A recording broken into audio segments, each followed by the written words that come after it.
भरद्वाज महाराज की जय గురుదేవ దత్త. సద్గురు శ్రీ సాయినాథుని యొక్క సన్నిధానంలో ఆచార్య భరద్వాజ మాస్టర్ యొక్క ఆశీస్సులతో ఈరోజు శ్రీ సాయి సన్నిధి గ్రంథంలోని మనకి మాస్టర్ గారు అందించారు. ఇందులో ఒక్కొక్కరు భక్తుల యొక్క జీవిత విధానం. ఈరోజు దీక్షిత్ గత వారం ఆయన ఎలా సర్వసమర్పణ చేశాడు బాబాకి. ఈరోజు దీక్షిత్తులో ఉన్న విశ్వాసం, దృఢమైన విశ్వాసం ఎలా నింపాడు అంటే, బాబా దగ్గరికి వచ్చే ప్రతి ఒక్కరిని కూడా ఉద్ధరించడమే ఆయన ధ్యేయం. వారి యొక్క భావాలను బట్టి, వారి వారి సంస్కారాలను బట్టి, వారి వారి సాధనను బట్టి వారిని అత్యంత మనసు తీసుకురావాలనే బాబా యొక్క సంకల్పం. అయిపోయినాయి అని దాన్ని అరగదీసి దాన్ని మారే విధంగా ఏ విధంగా చూస్తున్నాడు. అదేవిధంగా బాబా నా దగ్గర ప్రతి వారికి నేను భగవంతుడు లెక్క చెప్పాలి అంటాడు. అంటే మన వచ్చిన జీవులని సంస్కరించబడమే బాబా యొక్క ఉద్దేశం. దీక్షిత్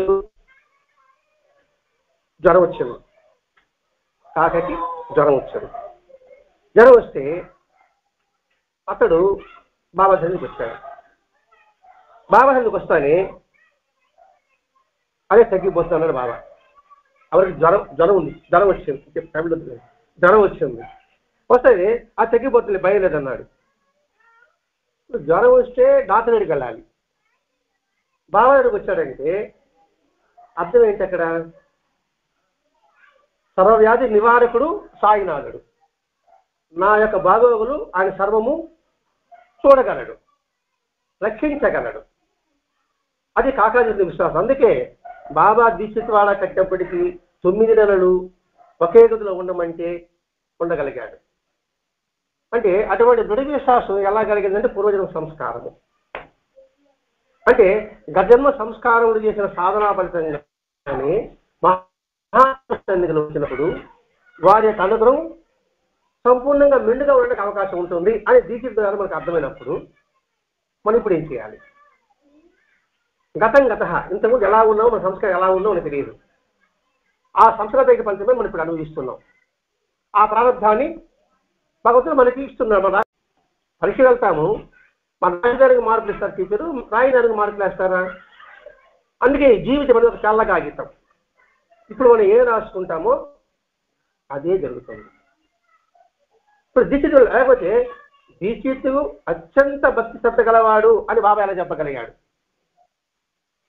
ఎంతో మంది ఉన్నారు, కానీ దీక్షిత్ చెప్పాడు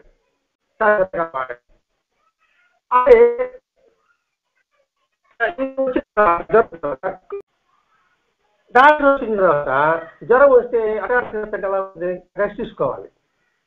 రెస్ట్ తీసుకో అని రోజు రాయించాడు.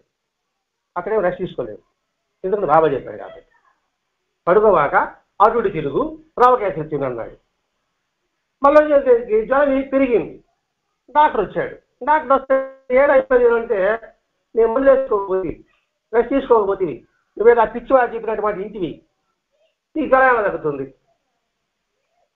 నేను రమ్మనిది ఎందుకంటే నువ్వు నా ఫ్రెండ్ కాబట్టి, కాసేపు మాటలు చెప్తావు కాబట్టి నేను రమ్మన్నా, అంతవరకే. నేను మాత్రం మందులు వేసుకోన్నాడు. ఎవరు? ఈ కాకా దీక్షిత్ అతడు.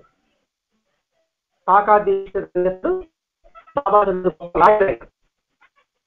సాయి చంద్రుడు వచ్చి సాయి చంద్రుడిలోనే ఆయన కాల్సంలో గడిపాడు.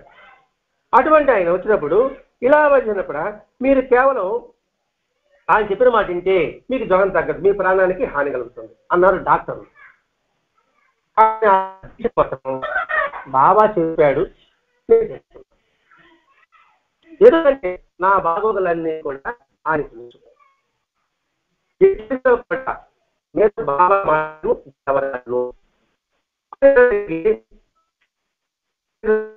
బాబా అంటాడు, పట్టించుకోమాట. నా జ్వరం వచ్చింది, నేను పోకుండా బాబా దేవుడి దగ్గర అనుకుంటే మీరంతా ఏమంటారు, ఏమైనా పిచ్చోడా ఎందుకు పోతావరా అన్నప్పుడు కొంచెం మన మనసు కొంచెం లాగుతుంది కదా. ఇంతమంది చెప్తున్నారు కాబట్టి తగ్గదేమో అనే భావన వస్తుంది కదా. వెంటనే బాబా అన్నాడు, నువ్వు ఎవరి మాట పట్టించుకోబాకు, నా మీద విశ్వాసం ఉంటే నువ్వు ఎవరి మాట పట్టించుకో, వాళ్ళని పట్టించుకున్నావు అనుకోండి నీ విశ్వాసం చదువుతుంది అని చెప్పేటప్పటికీ, సరే ఆ మాట ప్రకారమే బాబా ఇప్పుడు మాకు నిర్దేశిస్తున్నాడు, జ్వరం కాస్త తగ్గిపోయింది. అందులో ఏమన్నా కిషోర్ బాబు వీడు ప్రాణానికి హాని చేస్తున్నాడు అన్నప్పుడు కొంచెం మనసు కలిస్తుంది. చుట్టుపక్కల వాళ్ళంతా ఏదంటా ఉంటే కొంచెం మనసు కలిస్తుంది, ఇంతమంది చెప్తున్నారు కదా అనేసి. కానీ కొద్ది రోజుల్లోనే జ్వరం తగ్గిపోయింది. అంటే ఇక్కడ పనిచేసిందంటే విశ్వాసం, కాన్ఫిడెన్స్. నువ్వు దేని మీద కాన్ఫిడెన్స్ పెట్టుకుంటే ఆ కాన్ఫిడెన్సే నీకు విజయం చేకూరుస్తుంది. అంటే దీనివల్ల ఏంటి, మనం జీవితంలో ధర్మ ప్రకారంగా పొత్తూ ఉన్నప్పుడు మాత్రమే రాళ్ళు పడుతుంది. చుట్టుపక్కల వాళ్ళంతా కూడా ధర్మంగా ఉండి వీడైనా పిచ్చోడు ఇచ్చోడు అంటూనే ఉంటారు. అది కానీ చెవులు వేసుకున్నామా వెనక్కి వెళ్ళిపోతాం, అది చెవులు వేసుకోకుండా ఉంటే ముందుకు పోతాం. దీనికి ఒక కథ ఉందన్నమాట. కప్పల పోటీ జరిగింది. కప్పల పోటీ జరిగితే కప్పలు కొండెక్కాలి. కొండెక్కితే ఏ కప్ప కొండెక్కితే ఆ కప్పకు ప్రైజ్ ఇస్తారు. సరే అన్ని కప్పలు కొండ ఎక్కుతా ఉన్నది, పడిపోతా ఉంది, కొండ ఎక్కుతా ఉంది, పడిపోతా ఉంది. ఒక కప్ప మాత్రం గమ్యం చేరింది. నువ్వు ఎలా చేరావు అంటే, కింద మనం పరిగిస్తా ఉంటే కూడా పక్కన ఆడియన్స్ నడిగినప్పుడు అనుకోండి, వాళ్ళ ఫ్రెండ్స్ అనుకోండి తప్పట కొట్టుకుంటారు. ఆ శాఖలో నిలబడుతూ ఉంటారు కదా. విజయ కప్పకి చెవులు వచ్చి దూది పెట్టుకున్నదట. అందువల్ల కింద వాళ్ళ తప్పట్లు కూడా దానికి వినబడలేదు. అంటే బాబా చరిత్రలోని ప్రతి ఒక్క అంశం కూడా మన జీవితానికి అనుసంధానం చేసుకోవాలి. ఇప్పుడు భగవంతుని మనం కొలుస్తున్నాం, నేను రాముని పూజిస్తున్నాను. రాముని పూజించాలి, రాముడి యొక్క ధర్మాన్ని పూజించాలి. రాముని పూజిస్తే నేను కృష్ణుని, మన కృష్ణుల ప్రేమ ధర్మాలు ఉందా? ప్రేమ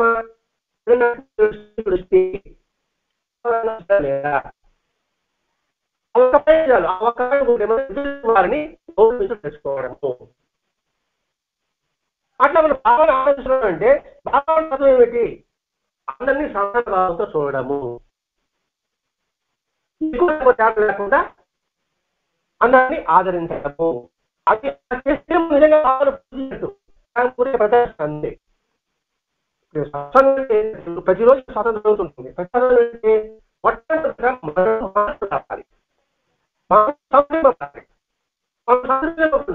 నువ్వు ఎన్ని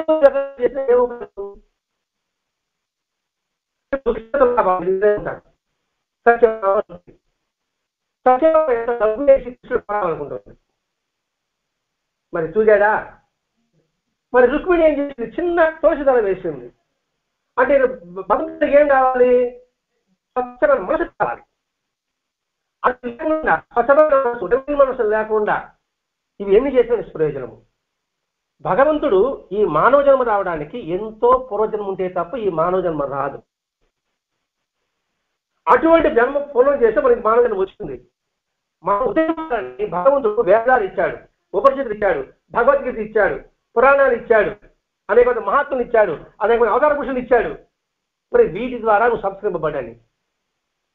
మరి వాటి ద్వారా సంస్కరించకుండా ఆలోచన లేదనుకోండి, ఈ జీవితం వ్యర్థమవుతుంది.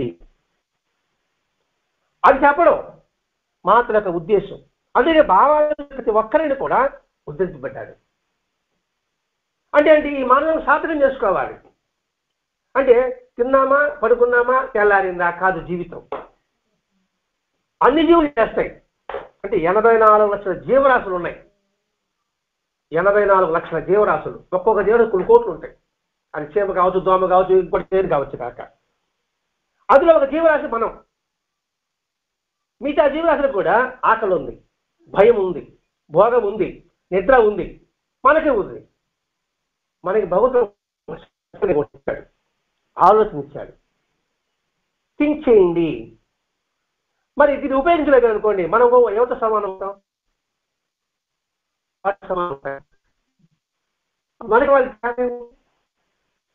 నీకు బుద్ధి ఇచ్చాడని ఆలోచించు. మొట్టమొదట ఇల్లు చక్కబెట్టుకో, ఆ తర్వాత దేవుడి సంగతి. ఇంట్లోకి వెళ్ళి రక్షించమన్నారు. ఈ పదవిన్నారు ఎప్పుడన్నా ఇంట్లో ఈగల మోత బయట పలకల మోత అంటే ఎలా ఉంటుంది? కాబట్టి భగవంతుని ఆలోచించినప్పుడు మొట్టమొదట నీ ధర్మాన్ని నిర్వర్తించు. అది నేర్పడమేంటి వీళ్ళందరూ వచ్చేది కూడా. కాకాదీక్ష చూశాడు, కాకాదీక్షకు వచ్చాడు కదా, అతను ధర్మాన్ని ఎత్తున్నాడు. భగవంతుని పట్ల విశ్వాసం ఎలా నింపుకోవాలి కాకాదీక్షకు అంటే బాబాయ్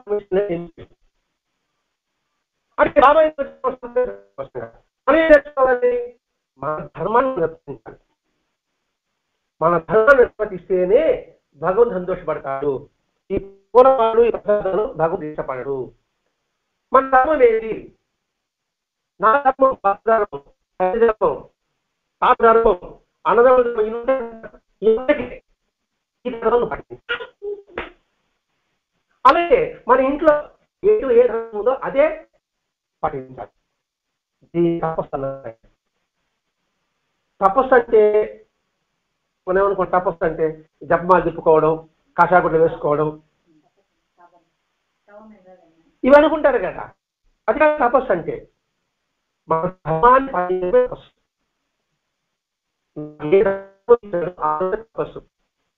అది పాటించకుండా అని చెప్పడం బాబా ఉద్దేశం. అంతే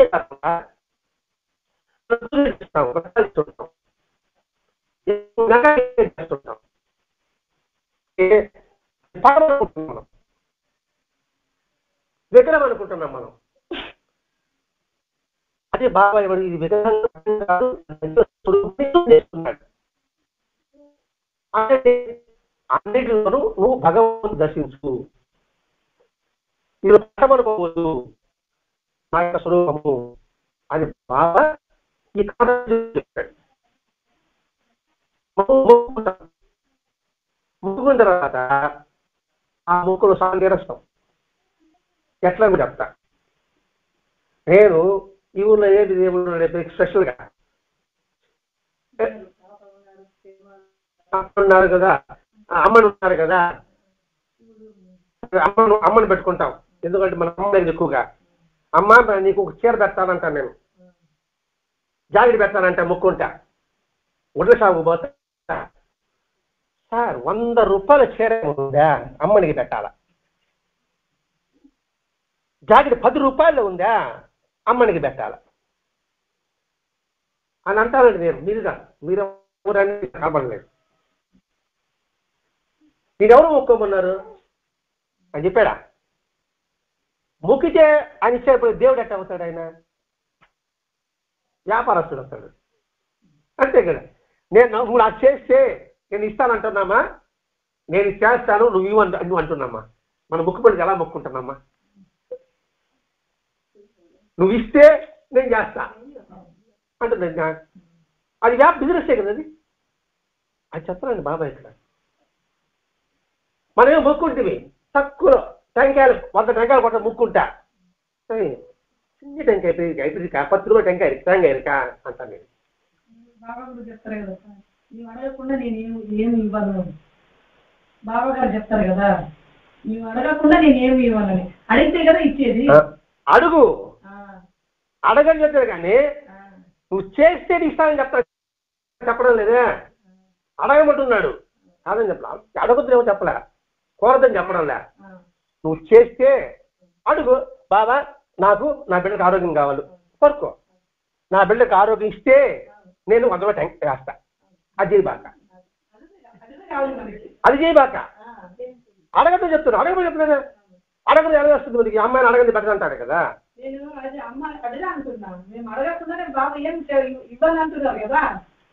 చెప్పేది అడగాలనే. నువ్వు ఇప్పుడు ఆరోగ్యం అడిగి నాకు ఆరోగ్యం బాగైందంటే నీకు ఈ వేడుదల ఏదైనా అది చెప్పద్దు అంటున్నారు. నీకు అది మొక్కుబడి వద్దు, నువ్వు కోరుకోవచ్చు. బిజినెస్ ఇప్పుడు దేవదారానికి పోతే మనం ఏం చేస్తాం? టెంక కొడతామా? ఇద్దరికి పోతాం. ఈ దగ్గర ఆయన తిరిగిపోతాం. అంటే చేసేది అడగదు. ఎప్పుడు అడగవచ్చు, ఇప్పుడు బాబా నాకు ఇది కావాలా, రామా నాకు ఇది కావాలా, కృష్ణ నాకు ఇది కావాలా, ఇది నాకు చేస్తే నేను ఇస్తాను అని మాత్రం. ఇప్పుడు అర్థమైందా? అది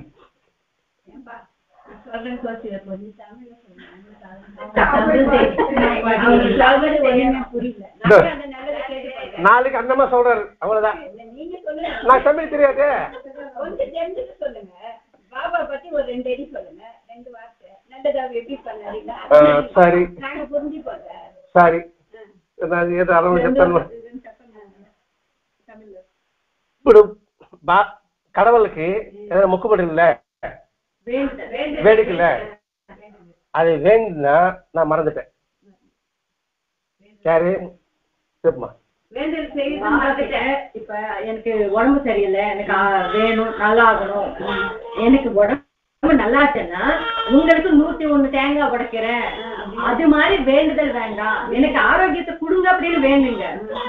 அதுக்கப்புறம் நான் இது பண்ணுவேன், திருப்பி செய்வேன்னு அப்படின்னு சொல்றாரு.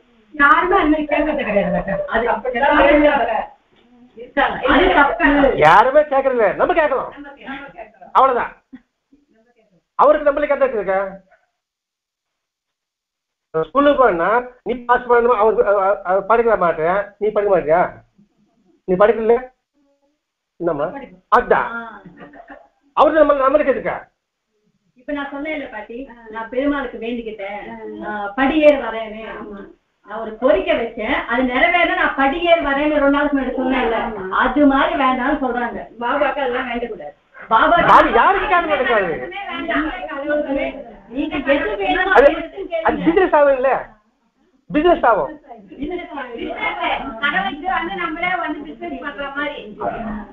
ஏன்னா நீங்க எனக்கு ஆரோக்கியம் கொடுத்தா நாளைக்கு உங்களுக்கு இது பண்ணுவேன்னு சொல்லாதீங்க. ஆரோக்கியத்தை கேளுங்க, வேண்டாம் அது தப்பு கிடையாது. நீங்க அது கொடுத்தா நான் இது கொடுக்குறேன்னு சொல்லாங்க. அது மாதிரி கை மாத்துற மாதிரி எதுவும் வேண்டாம்.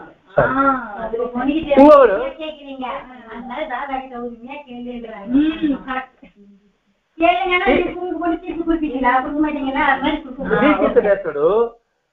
ముందు 25 రూపాయలు దక్షిణ ఇస్తారనుకుంటాడు, అనుకున్న తర్వాత మర్చిపోతాడు.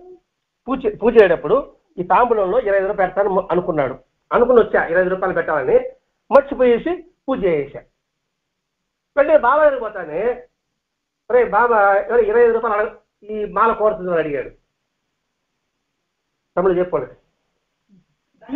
என்றவரு பாபாக்கு வேண்டுதல் வச்சாரு, நான் 25 ரூபாய் உங்களுக்கு கொடுக்குறேன் அப்படின்னு. மாலை போடுவாரு, தாம்பூலம் வைப்பாரு, தட்சிணை கொடுக்கறதுக்கு மறந்துட்டாரு. அவர் பாபா கிட்ட போனதுக்கு அப்புறம் பாபா என்ன சொல்றாருன்னா, இந்த மாலை கொடுப்பாரு இல்லையா, அந்த மாலை 25 ரூபாய் கேக்குது. ஏன்னா அங்க வேணாருல்ல, அது கொடுக்கல, அது ஞாபகம் படுத்துறாரு.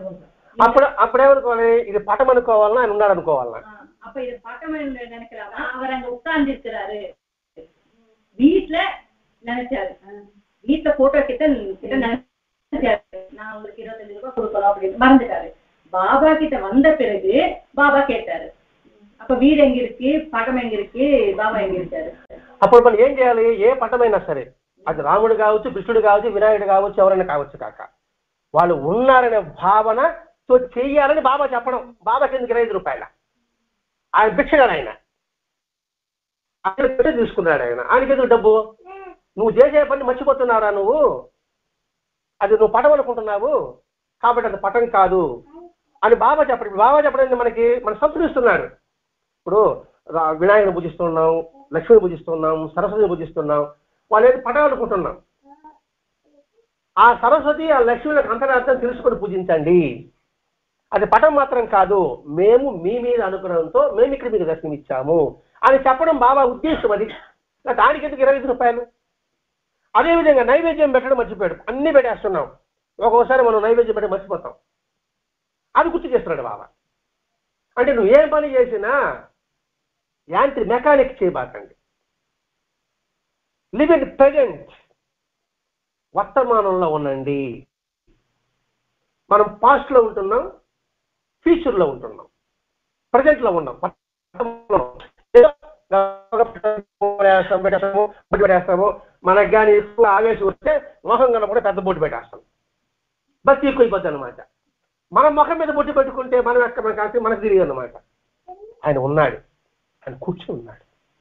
ఇప్పుడు మన ఇంటికి గొప్ప వ్యక్తి పెద్దని వస్తే మనం ఎలా ఉంటాం, ఎలా గౌరవిస్తాము? ఆ భావనతో చేయమని బాబా హెచ్చరిక చేస్తున్నాడండి ఇక్కడ. అంటే ప్రతి ఒక్క విషయంలో కూడా నువ్వు వర్తం లివ్ ఇన్ ప్రజెంట్లో ఉనండి. అదే 20 దక్షిణ కోరాడు, నైవేద్యం పెట్టకపోతే దాన్ని గుర్తు చేశాడు. అప్పుడు ఇవన్నీ మనం ఏమనుకోవాలి?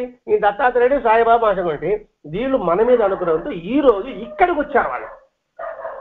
లేకపోతే ఈ సత్సంగం సూర్యుడు జరగాల్సిన సత్సంగం ఇది. మరి ఎందుకు వచ్చారు? మన ప్రమేయం లేదు, అది పరిస్థితి అలా వచ్చిందనమాట. అంటే ఈ ముగ్గురు ఉండి ఇక్కడ మన మీద వచ్చారు, అనుగ్రహం ఇచ్చారు. మనం వాళ్ళని చూడకపోయినా వాళ్ళు మనల్ని చూస్తారు. మీరు ముందు మన దగ్గరికి వచ్చాము, మీరు వాళ్ళని చూడకపోవచ్చు, మీరు నన్నే చూడొచ్చు, ఆయన చూడొచ్చు, కానీ వాళ్ళు మాత్రం మిమ్మల్ని చూస్తారు. ఇది ఎలా అంటే రమణ మహర్షి దగ్గరికి ఒక ముసల కళ్ళు లేని ఒక ఆమె వచ్చేదట. రోజు బయట నిలబడి దండం పెట్టి పూలు అక్కడ పోషించిపోయేదట. రమణ మహర్షి తెలుసా? రమణ మహర్షి తిరువన్నామలై తిరువిలే అన్నప్పుడు రమణ మహర్షి చూస్తున్నాడు. ఏంటి కళ్ళు కనబడవు కదా, రోజు పూలు వేసిపోతూ ఉంది అనేసి ఆమె అడగతారన్నమాట. అమ్మా నువ్వు కళ్ళు కనబడదు కదా, నన్ను చూడలేకపోతున్నావు కదా, నువ్వు రోజు ఎందుకు పూలు వేస్తున్నావు ఇక్కడ? నేను నిన్ను చూడలే, కానీ నువ్వు నన్ను చూస్తున్నావు కదా. గమనించబడి ఎలా అంటావు? నువ్వు నన్ను చూస్తున్నావు కదా, అది చాలా అంటావు. అదండి ఇక్కడ ఉద్దేశం. బాబా అంటే ఇక్కడ ఇది పటం కాదు, అది సజీవంగా మనకు దర్శనమిచ్చే స్వరూపము అనే భావనతో ఉండడానికి కోసమే ఇక్కడ చెప్తున్నాడు ఇక్కడ. ఇలాగే దీక్షతో తమ్ముడికి ఆరోగ్యం బాగలేదు. వాళ్ళు ఎక్కడ నాగపూర్లో ఉన్నారు. షిరిడి ఎక్కడ, నాగపూర్ ఎక్కడ. వాళ్ళ తమ్ముడికి జ్వరంగా ఉంటే బాబా గారికి వచ్చి ఈ కాకా తీసేస్తూ, బాబా మా తమ్ముడికి జ్వరంగా ఉంది, నేను ఇక్కడున్నాను, సహాయం చేయలేకపోతున్నాను అంటాడు. అప్పుడు బాబా అంటాడు, అతడికి నేను సహాయం చేస్తా. ఎవరైనా బాబా ఎవరికి? నాగపూర్లో తమ్ముడికి నేను సహాయం చేస్తానంటున్నాడు. బాబా షిరిడి వదిలి ఎక్కడికి వెళ్ళాడు. బాబా ఉన్న 40 సంవత్సరాల్లో షిరిడి వదిలి ఎక్కడికి వెళ్ళాలి ఆయన. కానీ నేను నాగపురికి వెళ్ళి నేను సహాయం చేస్తానంటున్నాడు ఆయన. ఎలా చేస్తాడు అనుకుంటే ఆ సమయానికి ఒక సాధు రూపంలో వచ్చి వాళ్ళ తమ్ముడికి విభూతి పెట్టి వ్యాధి తగ్గించాడట. ఆ తర్వాత జాబ్ వచ్చింది. అప్పుడు బాబా అంటే ఎవరు? బాబా అంటే ఈ రూపమేనా? బాబా అన్ని రూపంలో, అన్ని సాధువుల రూపంలో ఆయనే ఉన్నాడని చెప్పడం ఆయన ఉద్దేశం అండి. బాబా ఈ రూపం కాదు, అన్ని రూపాలు ఆయనవే. ఆ భావంతో మనం ఎక్కడికి వెళ్ళినా బాబా రూపంలో ఉన్న భగవంతుని ఇస్తున్నాం అనుకున్నాం అనుకోండి, అది బాబాకు చెందుతుంది అని చెప్పడం ఇక్కడ ఉద్దేశం. ఇక్కడ అంటే బాబా అని మనం ప్రార్థిస్తే ఆయన మనం ఎక్కడున్నా సరే ఆయన మనం ఇస్తాడు. అర్థమైంది అనుకుంటున్నాను మీకు. కానీ బాబా సర్వవ్యాపకుడు, ఆయన అంతటా ఉంటాడు, అందరిలో ఉంటాడు, అన్నిట్లో ఉంటాడు. ఈ మాటే కదా భగవద్గీత కృష్ణుడు చెప్తాడు. భగవద్గీతలో ఏం చెప్పాడో కృష్ణుడు అదే బాబా చెప్తున్నాడండి. కొత్త విధానం ఏమి చెప్పడం లేదు. కాకపోతే కృష్ణుడికి ఒక కులం అంటే కట్టాం. బాబాకి మీరు కులంలో పడి చేస్తాంటారా, మీరు ఆ కులం మొత్తం పక్కన పెట్టండి, మనం అందరం ఒకే తల్లి బిడ్డలము, ఈ భూమిలోకి వచ్చినాం మనం, ఇక్కడికి అందరూ భూమిలోకి వచ్చినామే మనం, మరి తేడా ఏముంది? ఒకరు ఎందుకు మీరు తేడా కల్పించుకుంటారు మీరు అని చెప్పడం బాబా ఉద్దేశం. ఇంకొకసారి ఒక భక్తుడు వచ్చి బాబా గారి శాసనకు వచ్చాడు. నువ్వేం చేస్తున్నారు అన్నాడు. ఇప్పుడు ఏం చేయలేదన్నాడు. మీరు ఏ పని చెప్తే పని చేస్తానన్నాడు. సరే, ఇప్పుడు షిరిడీలో ఈ మసీదులో ఏదైనా పని ఉంటే చేయన్నాడు. అంటే అక్కడ చేస్తేనే అక్కడ ఒకరికి జ్వరం వచ్చింది, 12 మందికి, వాళ్ళకి సేవ చేశాడు. బాబాయ్ అన్నాడు. ఒకడు వచ్చాడు, వాజీ అని భక్తుడు. ఏం చేస్తాడు? ఏం చేయలేదన్నాడు. ఏదైనా పని చెప్పి చేయమన్నాడు. ఈ మసీదులో ఏ పని ఉంటే ఆ పని చేయమన్నాడు. ఆ మసీదులో ఒకడు వచ్చి 12 జ్వరంతో ఉన్నాడు, వాడికి సేవ చేయమన్నాడు. ఇది బాబా చెప్పింది. దీనికి అర్థం ఏంటి అంటే పనే దైవం. నువ్వు ఏ పని చేస్తావో ఆ పనిలోనే భగవంతుడు ఉన్నాడు. భగవంతుడు ఈ జ్వరంలో ఉన్నాడు పన్నెట్టు 6 భగవంతుడు నువ్వు సేవ చేయి.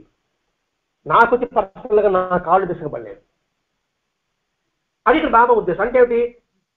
సర్వీస్ ఈజ్ గాడ్, అంటే సేవే భగవంతుడు అని చెప్పడం బాబా ఉద్దేశం. అంటే ఇక్కడ బాబా ఉద్దేశం అంటే మనలో ఉన్న సంస్కారాలన్నీ కూడా చెడు సంస్కారాలను తీసివేస్తూ మంచి సంస్కారాలను పొందుపరుచుకోవాలి. అప్పుడే ఈ జన్మకి సార్థకత, లేకపోతే నిరర్థకం, ఉపయోగం ఉండదు. పుట్టాము, పెరిగాము, చచ్చాము, అయిపోయింది జీవితం. ఇంతకన్నా ఉత్తమైంది మనకేం సాధించాము అని ఆలోచించుకునే విధానమే సాయితత్వం. అంటే ఏంటి? ప్రతి ఒక్కరికి సేవ అనేది చేయడం అలవర్చుకో. నీకు చేతనేది ఏ సహాయం ఉంటుందో అది నువ్వు చేయి. డబ్బు సాయమే కాదండి, ఒక మాట సహాయం కూడా సేవే. కష్టంలో ఉన్నాడు, ఒక ఓదార్పు మాట మాట్లాడటం నష్టం ఉందా? అది కూడా సహాయమే. అంతేంటి? ప్రతి ఒక్కరికి భగవంతుడి రూపంలో భగవంతుడికి ఆరుకుని సహాయం చేస్తున్నాను, సహాయం కాదు సేవ చేస్తున్నాను అనే భావాన్ని బాబా పెంపొందిస్తున్నాడండి. ఇది బాబా కాకా దీక్ష తమ్ముడికి సదాశివుడు, అతనికి ఉద్యోగం లేదు. సరే ఉద్యోగం లేకపోతే ఎలా చేద్దాము అని చెప్పేసి ఇక్కడ ఉద్యోగం వస్తుందా రాదు కదా అని చెప్పేసి సీట్లు వేస్తాడు. ఎవరు? దీక్షిత్. అంటే ఉద్యోగం వస్తుందా రాదా, లేదా పలానా ఎక్కడికి వస్తుందని చెప్పేసి సీట్లు వేస్తాడు. సీట్లు వేస్తానే పలానా దగ్గర బొంబాయిలో ఉద్యోగం వస్తుంది, చీటు వచ్చింది. కానీ బొంబాయిలో ఉద్యోగం రాలా. ఏంటి బాబా, నేనే ముందు వేసాను, మరి ఎందుకు రాలేదు, ఎందుకు వ్యర్థమైందా అని అనుకుంటూ ఉన్నాడు. కొంత సమయానికి, ఒక నెల తర్వాత అక్కడే ఉద్యోగం వచ్చింది. మనము చీట్లు వేస్తాం, వాడికి 3 సార్లు వేస్తాను. నేనైతే నాకు ఇష్టం వచ్చేది దాని కొరకు కూడా ఒకసారి వేసినాడు. అంటే విశ్వాసం పట్టుకుంటే ఎలా ఉంటుందో, మనకు అనుకూలం వచ్చేది వేస్తాను కూర్చుంటాం. దీక్షిత రాజకీయంగా అంటే బాబా మాట మీద విశ్వాసం ఆ విధంగా ఉండింది. ఆ తర్వాత అది ఉద్యోగం వచ్చింది. అంటే బాబా మాట ఎప్పటికీ వ్యర్థం కాదు. అంటే మాట చెప్పడమే కాదు, సంకల్పంతో ఆయన ముందు హృదయపూర్వకంగా విశ్వాసం వేస్తే అదే బాబా యొక్క మాట. అలా తీసుకోగల సామర్థ్యం, ధైర్యం అనుకుందా? ఉంటేనే చీట్లు వేయాలి, ఇలా చీట్లు వేయకూడదు. ఆ ధైర్యం ఉంటే వేయాలి. ఆ ధైర్యాన్ని నింపుతున్నాడు బాబా, కానీ దాన్ని మనం గుర్తించలేకపోతున్నాం. ఇలా ప్రతి ఒక్కటి విషయంలో కూడా సాయినాథుడి యొక్క తత్వంలో మనకు కనిపించేది ఏంటంటే మనలో ధైర్యాన్ని, విశ్వాసాన్ని ఆయన నింపుతున్నాడు. రెండవది, ఇతడు నిత్యము పూజ, భజన ఎంతో ప్రీతిగా చేస్తుండేవాడు ఈ కాకా దీక్షిత్. బాబా గురించి 10 మందికి చెప్తుండేవాడు. బాబా గురించి పాటలు పాడేవాడు, పాటలు రాసేవాడు, బాగా కూడా రాయగలడు. వెంటనే ఒకడు అన్నాడు, నువ్వు ఇంత బాగా పాటలు పాడుతున్నావు కదా, నువ్వు పాటలు రాయొచ్చు కదా అని. ఎవరిని? కాకా దీక్షితుని. నువ్వు బాగా పాడుతున్నావు కదా, నువ్వు పాటలు రాయొచ్చు కదా అంటే అని అంటున్నాడు. ఎందరో మహానుభావుల గీతాలు ఉండగా నేను రాయడం అర్థలేని పని. దానివల్ల నేను బాగా రాస్తాను అహంకారాలు వస్తుంది. ఎలా చెప్తున్నాడు అంటే మన అహంకారాన్ని కూడా ఎలా తొలగించుకోవాలని చెప్తున్నారండి ఇక్కడ. నేను బాగా మీరు బాగా పాట రాశారండి, ఇక్కడ బాగా పాటలు పాడుతున్నారు, అది చాలదు నాకు, మళ్ళీ నేను పాటలు రాయడం అంటే మీకన్నా నేను బాగా రాయాలి అని నా ఉద్దేశం. మీకన్నా బాగా రాయాలంటే నేను గొప్పవాడవా అనిపించుకోవాలా. అహంకారం ఉన్నా కాదా?